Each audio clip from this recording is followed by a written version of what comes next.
À l'instar de la communauté internationale, le Bénin a célébré la Journée internationale des droits des femmes. Au détour du Forum national sur les investissements au profit de la femme et du genre,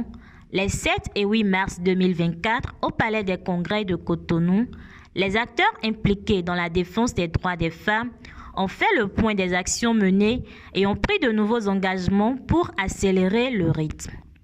L'honneur est revenu au directeur général des affaires sociales du ministère des Affaires sociales et de la microfinance de faire la synthèse des assises. Mesdames et messieurs, il convient ici de vous rappeler que vous avez fait un bilan assez élogieux du courage politique et du gouvernement conduit par le président de la République, Patrice Talon, et qui a marqué par son leadership toutes les réformes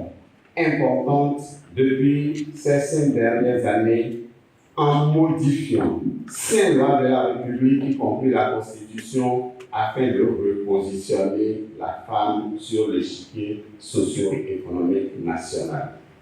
Il convient également, mesdames et messieurs, de rappeler que vous avez apprécié les orientations stratégiques nationales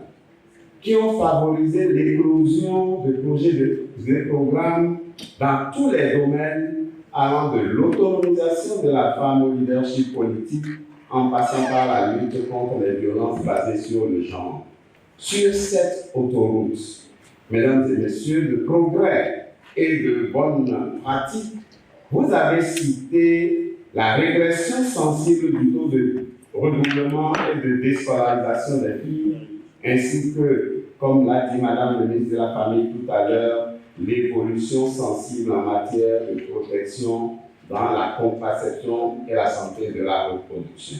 Sur la base de vos constats,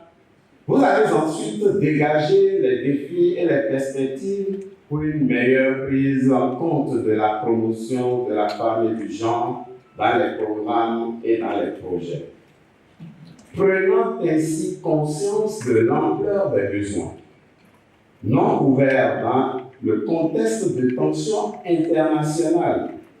vous avez délibéré en proposant des recommandations pour une mutualisation des moyens entre l'État et ses partenaires afin de mieux gagner le pari. À l'issue de ces 2 jours de réflexion, les partenaires techniques et financiers ont réitéré leurs engagements à soutenir davantage les investissements au profit des femmes. Nous devons aux femmes et aux filles des réels investissements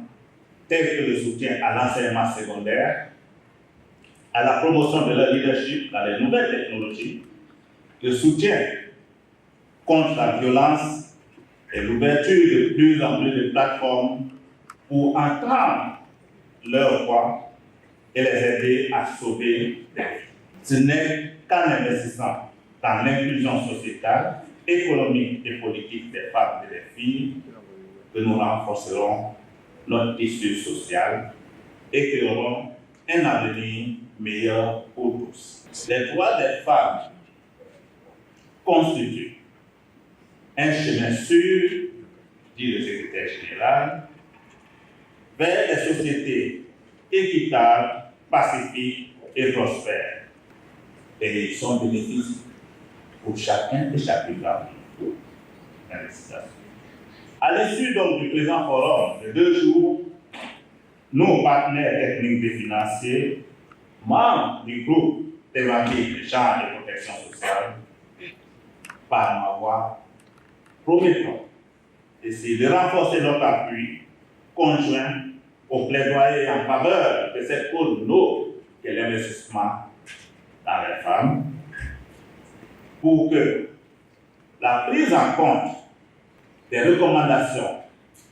de ce forum puisse être aussi une réalité. Et donc, les partenaires techniques et financiers du groupe genre et protection sociale font les recommandations et les résultats de ce forum. La ministre des Affaires sociales et de la microfinance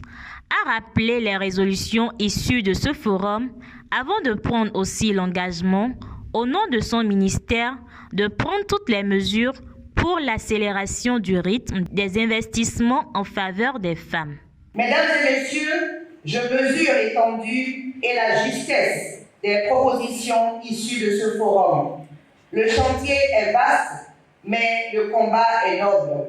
C'est pourquoi je voudrais engager toutes les parties prenantes et promettre que le MASM prendra toutes les mesures pour l'accélération effective des investissements souhaités. L'état des lieux que nous avons ensemble validé et les recommandations faites par cette Assemblée seront traduits dans un agenda de gouvernance participative pour en apprécier les progrès en 2025, lors de l'évaluation du Plan national de développement. Il faut rappeler que ce forum a été initié par le ministère des Affaires sociales et de la microfinance et l'Institut national de la femme.